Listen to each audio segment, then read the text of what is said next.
Welcome to today's episode of Women on Top. Megha Asher is the co-founder of Juicy Chemistry, along with her husband, Pritish Asher, and started the company in 2014. The idea of Juicy Chemistry stemmed as Megha suffered from hypersensitive and acne-prone skin for over a decade due to PCOD. And consulting with numerous dermatologists, Megha found that the product simply lacked efficiency. Juicy Chemistry is born with the aim of providing simplified skincare through its formulation with absolutely no chemicals or preservatives. Today, it spans over 100 products in the Indian and international markets. Welcome, Megha. It's so great to have you here today. Thank you so much, Gauri, for having me over. So, Megha, firstly, I was intrigued to read that you studied criminology at university, and then of course, went into a completely different line of business. So, can you tell me a little bit about that transition? So I did criminology at the university for about 3 years, and then I followed it up with journalism and mass communication. I was inclined to work in the industry for, towards rehabilitation and, towards the improvement of Indian prison system. So when I came back to India, I did work for a while. I did write a lot of research papers. There was a book that we worked on Indian prison system as well. Unfortunately, there were no job openings. When you say about a career choice, I explored quite a few options, and of course there were some where parents were a little not sure of sending me. Like, I got a job offer from Nigeria and my parents are like, sorry, we're not sending you there.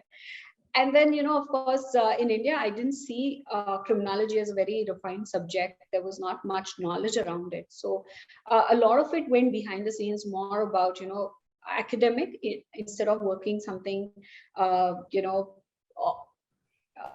the field. So I think that happened for a few years, but then post marriage we were struggling. We had a family business failure, and that's when I had to drop that and start looking at an option where I could actually start generating some kind of income, because with criminology I was not really able to generate any income. So that's how we started the first business, and here we are today. Very interesting. And, of course, as I mentioned in the introduction, Juicy came out of, a personal need, right? Which is how a lot of businesses actually do kick off.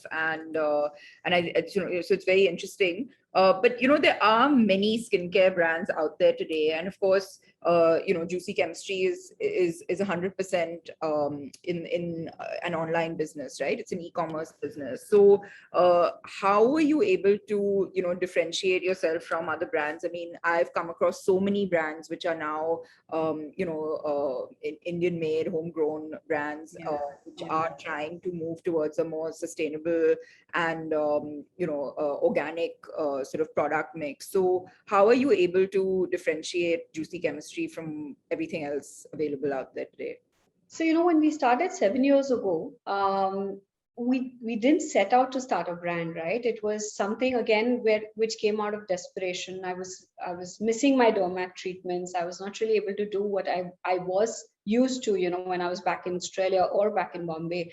I used to go for treatments ever so often, but then with the financial crunch that we faced, it became very important for me to start looking after my skin on my own without the dependency of pharmaceuticals, or just going for a visit to a dermat for a treatment based facial. So when we were in a supermarket and we saw the so-called natural and organic products which were being promoted, is when Pritesh, who comes from the petrochemical industry, he saw the ingredients. He said, look, this is not natural. I mean, it's you use something from home. You're saying you want to use this, but look at the ingredient label. Are you understanding any of it? And that's when we started talking to people, and we realized there was such a huge gap in the market. We spoke to so many relatives, so many cousins. Everybody was like, yeah, I use XYZ herbal product.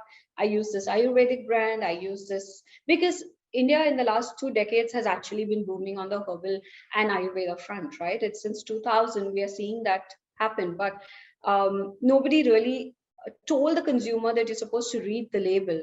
That's when you'll understand what ingredients it actually has, and not just see the front of the label. The front of the label could be beautiful strawberries, grapes, hibiscus.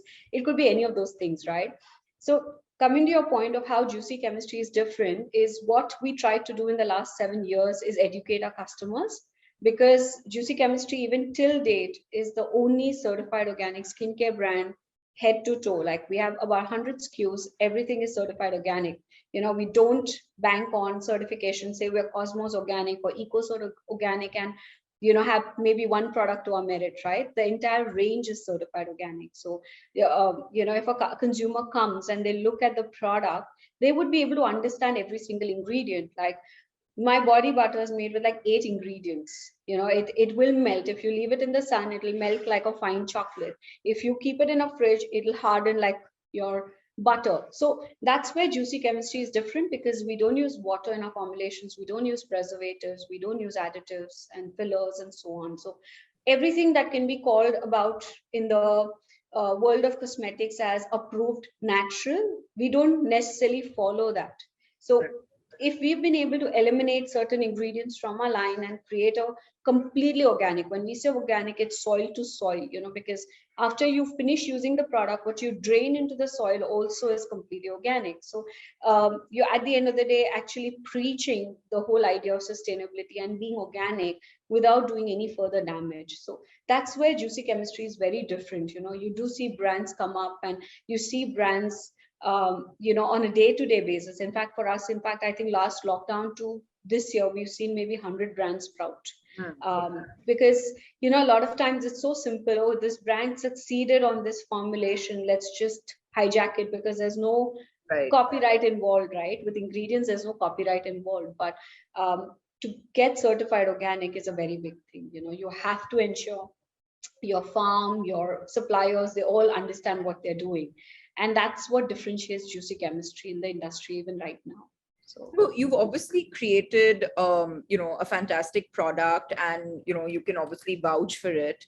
But it's also about building a brand, right? So it's where you create loyalty, customer loyalty, and of course the brand itself, the positioning of the brand. So tell me how you kind of went about actually building the brand, and what is it that's made it so popular today? I would like to say I was very fortunate. At that point, we didn't have the money. I think the fact that we made the face of the brand ourselves, where we talked about our own personal hardships, we talked about uh, explaining and educating the consumer over selling a product to a consumer. Like a basic thing, when we were talking to when we would talk at weekend markets or anywhere that we drove down for a show, and when we spoke about, if somebody said, I want to scrub on acne, and when we'd say you should not scrub on acne, that in itself became a very big trust factor for a consumer, that we were not out there just to sell a product, despite the fact that we needed that money, right? And we didn't have the money to brand. In fact, my website came about 1 year after I launched the brand. 2015 is when we launched our website. Till then, we were doing more like Facebook business and WhatsApp business, and it was a very tedious journey. And when we started, it was not about the whole white labeling business, right? It was literally, we were doing the vessels, we were doing the filling, we were doing the shipments. So when customers saw the behind the scenes, we kept showing them what was happening. If there were delays, we were personally talking to our consumers. That made a lot of difference. I think if we came in with a lot of funds, I think we would have done what most brands today do, where they showcase beautiful photography, showcase the right kind of content to the audience, because there's a lot of knowledge now in the last 4 years, like what's working, what's not working. For us, there was nobody doing what we had done. There was literally nobody that we could look up to and say, okay, you know what, like I can replicate that and follow this model. So there was such a big learning curve, and that helped build a brand, because the audience, they kept trying different products, but they kept coming back. They said, after we've used your product, we can identify the quality, we can identify the smell. And that became such a big boost. We have one of the highest customer retentions in the industry, because we are seeing that our loyal customers keep coming back to us. I still know my customers from 2014, and I maintain that relationship. So I think that really helped build the brand. And even today, we've been not we've not been reckless with influencer marketing. Even after the funds came through, we did a couple of big collaborations and so on. But then we've been very, very, we've practiced a lot of restraint in how the influencer marketing should be. We've not done this whole thing of giving a script. So I think that's made a lot of difference in the audience's head, that there is not juicy chemistry everywhere in terms of, people talking. So it's So not it's just been about throwing money at it and going crazy with like sort of the digital marketing, but rather staying true and to the authenticity and integrity of the brand, which is how you started out, and retaining that even as the brand has grown and become more popular, and like you said, has funds now to be able to do that. And I have to say, I completely agree with you. I mean, I'm in a completely different field with in the hospitality space, but again, that sort of that personal connect with people, with our sort of guests, with our diners, with our consumers is so important to the brand still being around after so long, and us being able to absolutely. grow as well, right? Because once you build that trust with consumers, you're able to they're willing to try your other products, and I'm sure that's the same with you, that Exactly. they're more open to trying new things coming from the same sort of house, so to speak. So I think that's completely true, and I completely agree with you on that. Obviously the brand has grown over the years. How are you keeping up with the pace? And you've talked about some of the sort of challenges where you were so completely involved yourself from the beginning, and doing everything yourself. But can you share some of the learnings and also the opportunities that have come your way as a result of sort of building this brand over the years? I think the most important learning in this whole aspect was to continue learning, continue educating your consumer, and at the same time staying true to yourself. And that growth should not go to your head. Like today, also, Pritesh and I are very scared of success. We've not let it go to our head. That okay, we raced around or this happened. We are so grounded, and we get this a lot with all our teams. They're like, how do you guys have so much energy? I said, I think it's very important for entrepreneurs to stay grounded. If they start flying high and they start thinking it's just fine, I can allocate this and I can just take off, I don't think it works really. But I would like to say that to everybody. Pritesh and I have never, we would have probably taken inspiration from somebody in terms of how they work or how they talk, but respecting each other's work is so important in any line. It's so important, and for us, that became the grounds of juicy chemistry. Compromises were just not allowed. I still recall last year, due to the pandemic, my marula oil had not come in from Africa, and I think for 2 whole months, I didn't have 3 of my prime products in stock. But I refused to go to a trader to buy a non-organic version, or just thinking that consumers not going to come to know. I rather just buy it, because that fear was always there. That look, we've never done this, and what if the product doesn't work the way it's meant to?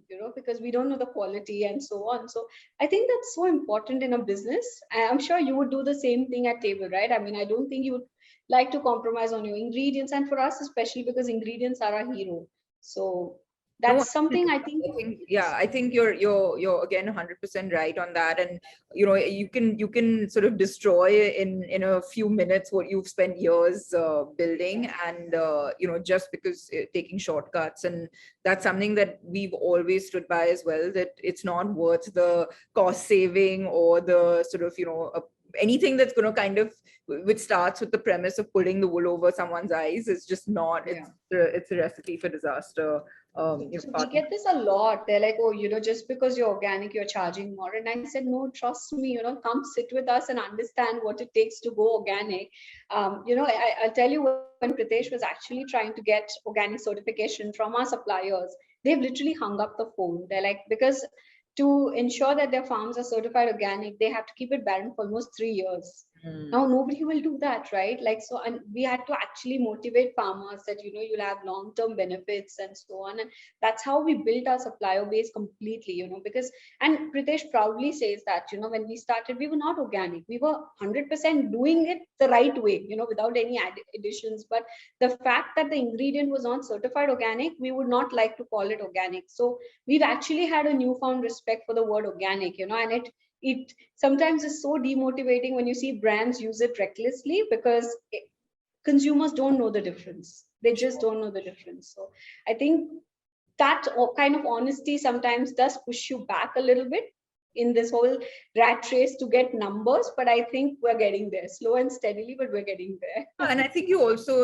with any business, you have to have that long-term perspective. This is not about a sort of making a quick buck, right? So if you can sort of think about the long-term benefit, it sometimes is a slightly longer and slower journey, but it pays off in the end for sure. Just talking a little bit about the business side of things, you mentioned that you've raised funds. So can you tell us about that process? Like, at what point did you think that you were ready to now sort of go to the market with the product, and how did you sort of decide who was sort of the right person to invest in your company? Because it's not just about money. There's you have to have that equation with the investor. So how did you sort of select your investor as much as they selected Juicy Chemistry? So it's so funny, right? Because when we started, we didn't think this is what it's going to be. It's funny how God, plays in His mysterious ways. So 2018, I remember it was 2018 November or something, and we got a mail from one of the top FMCG brands in the country, and they said, we'd like to talk to you guys, and we'd like to come in for a meeting. And fortunately, we both were in Bombay, so we quickly arranged a meeting and we went to meet with them. And they said we were a little small for them, which is true. I mean, but the call itself was a surprise for us, and we thought, okay, that's that. But then after that, we got a couple of more mails of that format, and I said, Pritesh, are we on to something? And that continued for a while. But the problem was, a lot of time, a lot of this conversation led to the shelf life of the product. That the product doesn't have a very long shelf life, and if you want to put it in all these supermarkets and all these places, if you want to really explore the market, you'll have to ensure you use preservatives and additions and things like that too. And I said, look, I don't want to do that. I mean, if the product requires a preservative, I would happily put it, right? Like, I am not asking a customer to put mold on their face, right? If a product requires it, I would happily put it. But my formulations are preservative challenge tests. They've gone through all the stringent tests that are required, and it doesn't require a preservative. So I don't want to make that switch. I'm happy. I think it's important consumers understand the idea of not hoarding and using products fresh. And that's been our motto. If somebody comes to me saying, I want to buy a cream, and I'm very open with them. I'm like, do you have another one in your vanity? And they're like, oh yeah, it's still half there, but I've come here, I want to try it. I'm like, no, please don't do that. Buy it after you finish that, because mine will only last for 6 months. So Right. I think it's so important. So when that happened, we did get demotivated for a while until the seed round happened. It was through somebody we knew, and he was a big enthusiast of health and wellness. He was always very passionate about it, and he said, look, I love you guys. I love the entrepreneurs that Pritesh and you are, and I'm betting my money on you guys. So this was 2019 June, where we got our first round, and we thought, okay, maybe this will help us with getting some machinery, because we were literally making soaps in one log, wooden log. We needed to expand, and that meant giving more job opportunities as well, right? So we said, okay, let's take this, let's jump into it, and we did the seed round. And 2019, a wonderful person joined our family, Mr. Amit Nanavati. He now has Akhya Ventures, sorry. So he had full faith and everything, and we spiraled, the growth spiraled. Like, we grew 400% that year itself. Wow. So the minute that happened, we thought, okay, 2022 early, we'll look at, maybe a, series A or something. We'll, get a good number.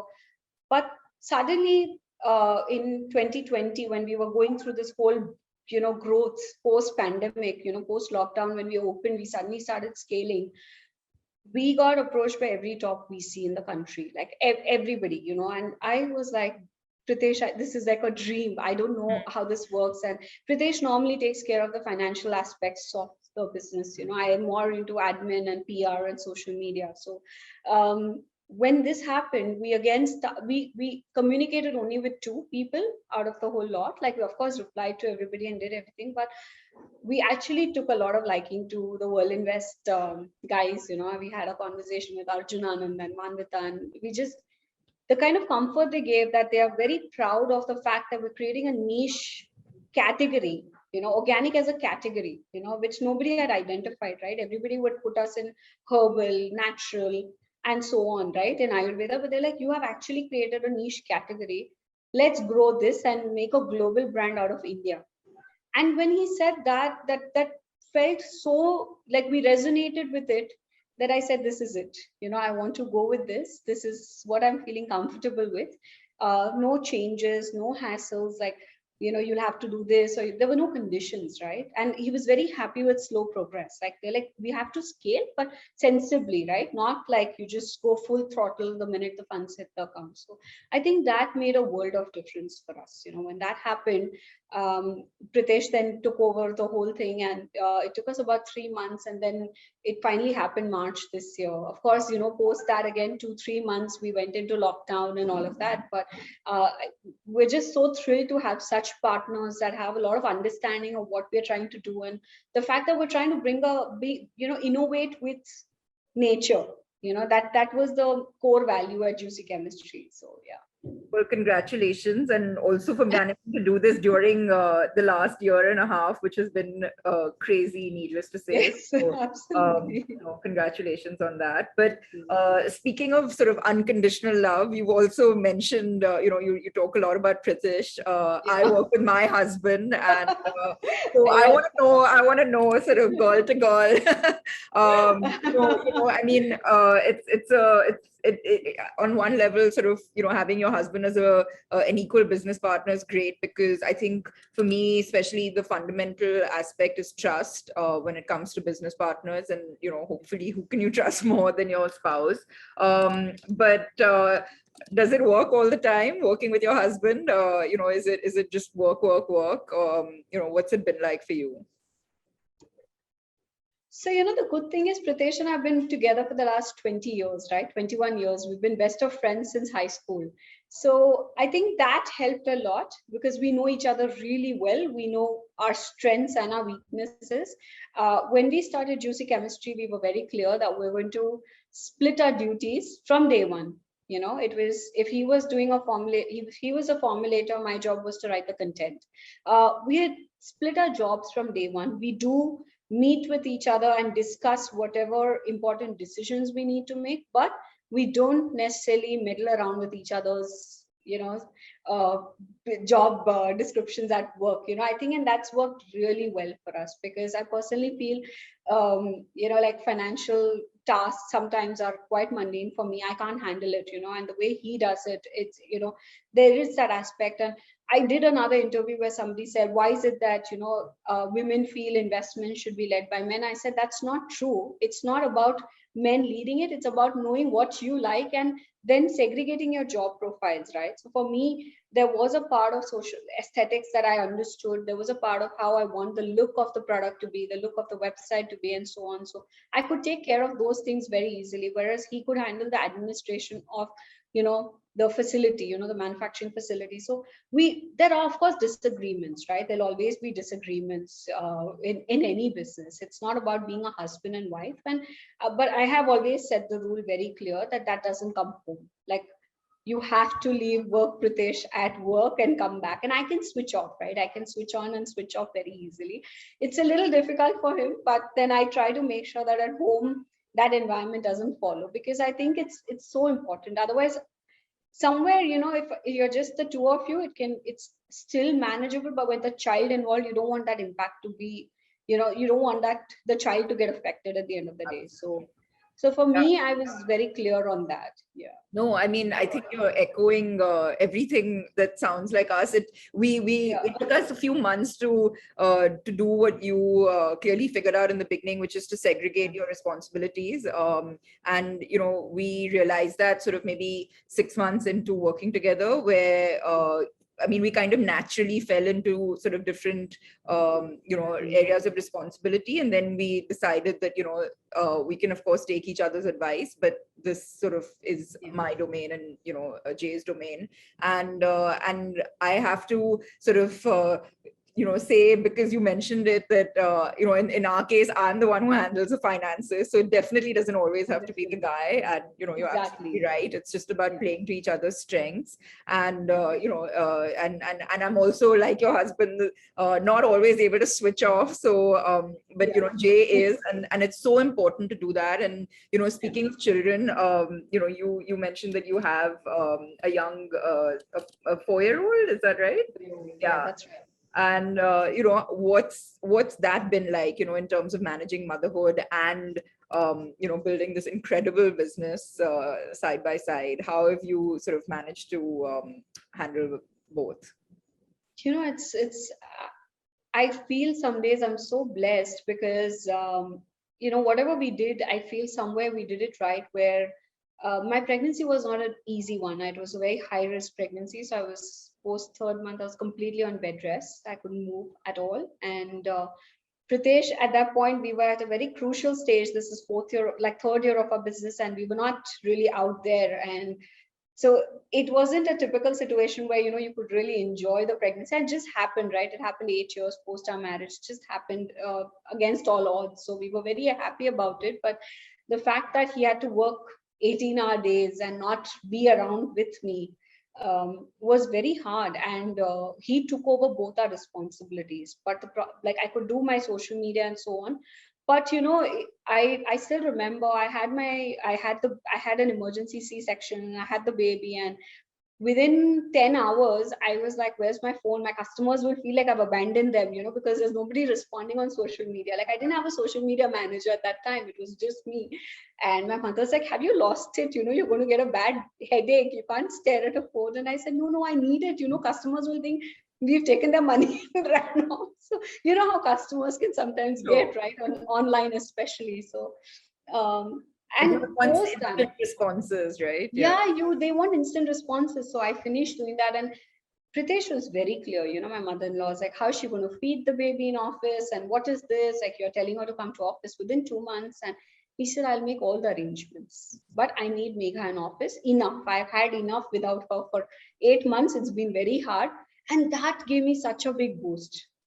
The fact that he missed me at work, the fact that he felt the need that I am equally important at work, that got me very motivated. I came when Meera was 2 months old, and this is home now for Meera.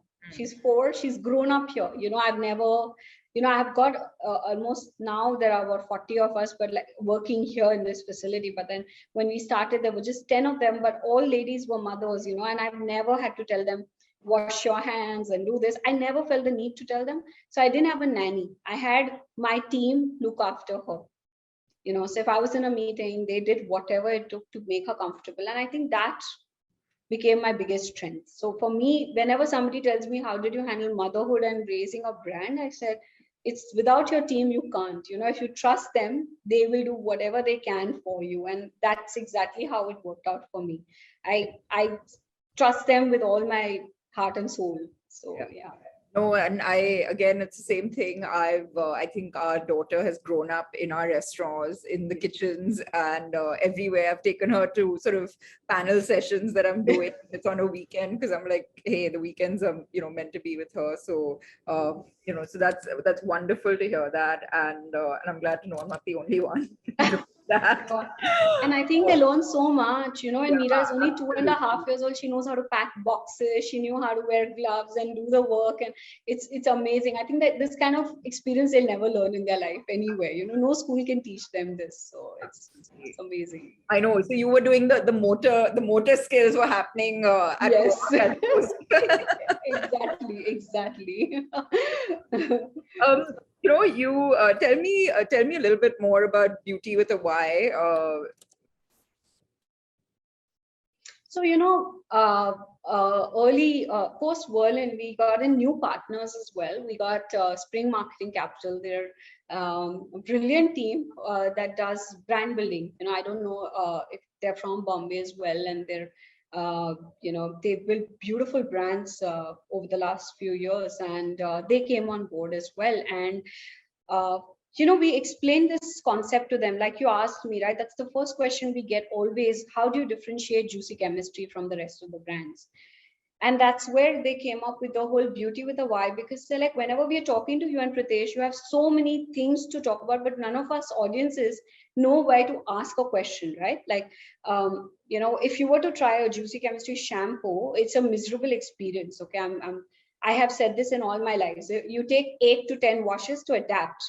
Okay, and we used to always say, we're really sorry, it takes time to adapt because it's completely organic. But the way they framed it, why is my hair going through this transition? I mean, nobody will ask that question. If you're going to expect your commercial shampoo and an organic shampoo to work the same way, then there's no point buying an organic shampoo, because it means your natural or commercial shampoos are having the same list of ingredients. Just by calling it safer ingredients doesn't make the product 100% natural. So when that kind of came around, we said, yes, Beauty with a Y, like, ask us questions. Why this? Why are you using plant extracts? Why are you, going to say Bulgaria to get your roses for rose water, So that became the whole philosophy of Juicy Chemistry. And we wanted the audiences to wake up and start asking questions.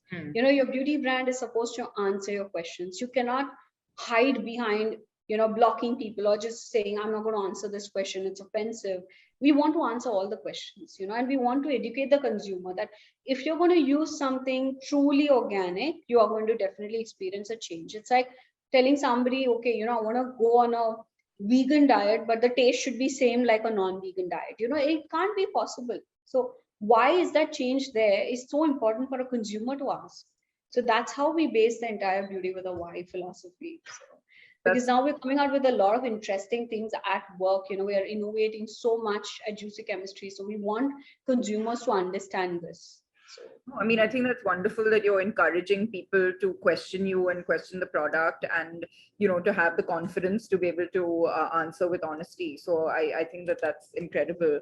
Um, I could sort of ask you sort of so many more things, but I'm gonna sort of ask you one last question, which is that what would be your message to brands who are starting out in the skincare industry or setting up their own business today?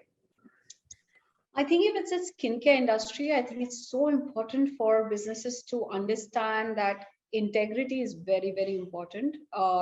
Ripping off formulations is only going to get you so much, because the rat race has become so much. Mind you, what ROAS and all people talk about in the world of digital marketing, what you used to be a very good number today is miserable. So unless you're like really coming with the firepower to just burn money to bring out a new brand in the market, if you're not innovative, there is nothing that people are not seeing, right? So it's very important that you're innovative with whatever you're bringing into the market.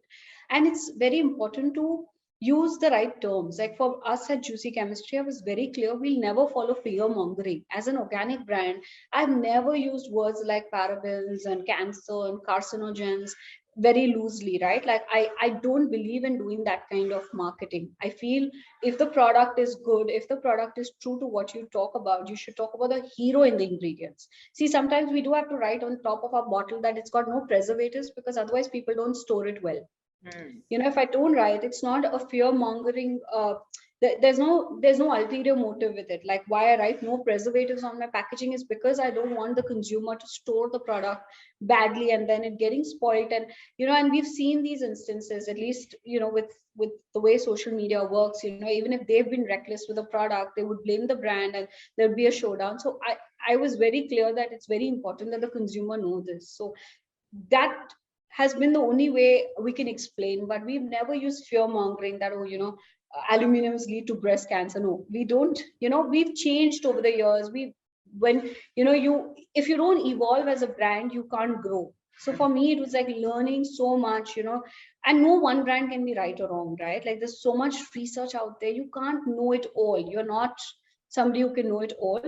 You would have to read a lot of things to know what you want to talk to your audience. And today, for me, that became the biggest plus point for me at Juicy Chemistry. I think it's so important to tell your audience what you are really trying to communicate. Sometimes, like I said, it puts you back, right? Because your performance team does want to use these controversial words and get that eyeballs rolling, because they're like, people don't know the difference. But for me, if I start like you did with your cafe, if you start making that small changes, I think there's so much understanding that you can spread, and there's so much love that you can spread instead of animosity. There's like right now we're seeing this war between chemical and natural, and I'm like, it's just so stupid, right? It's just so stupid. Like you can't compare a strawberry with a potato. It's they're two different things.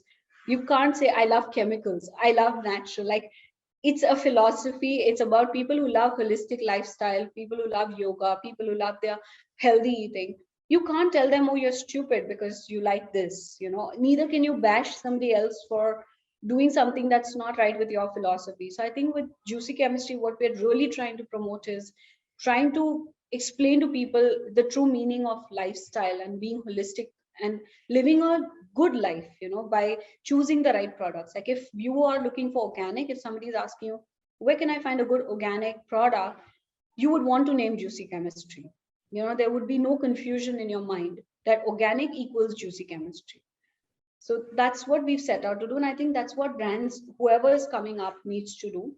Yeah, And I think that's great, because what you're saying is there's room for everyone, and it's not about trying to bash people into following your philosophy, but rather sort of growing your tribe, because they want to sort of they believe in what you're doing, and you do what you're doing, and the let the numbers sort of grow organically in a way. It has to Yeah. worry, otherwise there's just so much animosity. It's not fun, right? There was a time where skincare was fun, and today people are so scared. They're like, I heard this, if I use this is going to happen. And I'm like, look, for the last 6 years, 7 years, I'm using soap on my skin, and my skin has never been better. So I don't want to hear somebody say soap is bad for skin, right? Like for me, it's like it's proof in my skin that I can now grow bare skin, and I'm happy about it, because I couldn't. There was a time where my skin was just not presentable enough, in my opinion, right? Like we talk about inclusivity and all of that, but then we do come from a culture where social bullying is very, very common. So for me, it was a very hard time when I was going through the whole trauma of having really bad acne and facial hair and all of that. So it's important to let that messaging out very strongly to the consumer. So anybody building a brand, I think it's so important. You can't squash somebody else to scale. It's just not the right way to work, right? Somebody bet You can't say you're better than somebody. It's important to let your product speak for yourself. That's what we believe in. So yeah. Absolutely. I completely agree with you. And I have to say, I have to end on this note saying that I don't use all 100 of your products, but I do use a couple of them, and I'm a big fan. And I wouldn't normally just say this because you're here. I genuinely saw a difference in I use your deodorant, and I genuinely noticed the difference in how it was sort of working on my skin. So I'm a huge fan, and once again, congratulations on what you've built, and all the very best for what's to come. Thank you so much, Corey. And hopefully look forward to seeing Juicy Chemistry the world over. So congratulations again. Thank you so much, Corey. Thank you so much for having me over. I can't wait to visit the table the next time we are in town. We come for really short visits, and when I come, it's literally like, Mom, I want ghar ka khana. So, you want Mom to cook for you, but I can't wait to visit. So, yeah, hopefully But we'll meet look soon. forward to meeting again soon. So take care. Absolutely. Take care. Thank you so much, Corey. Thank you. Thank you.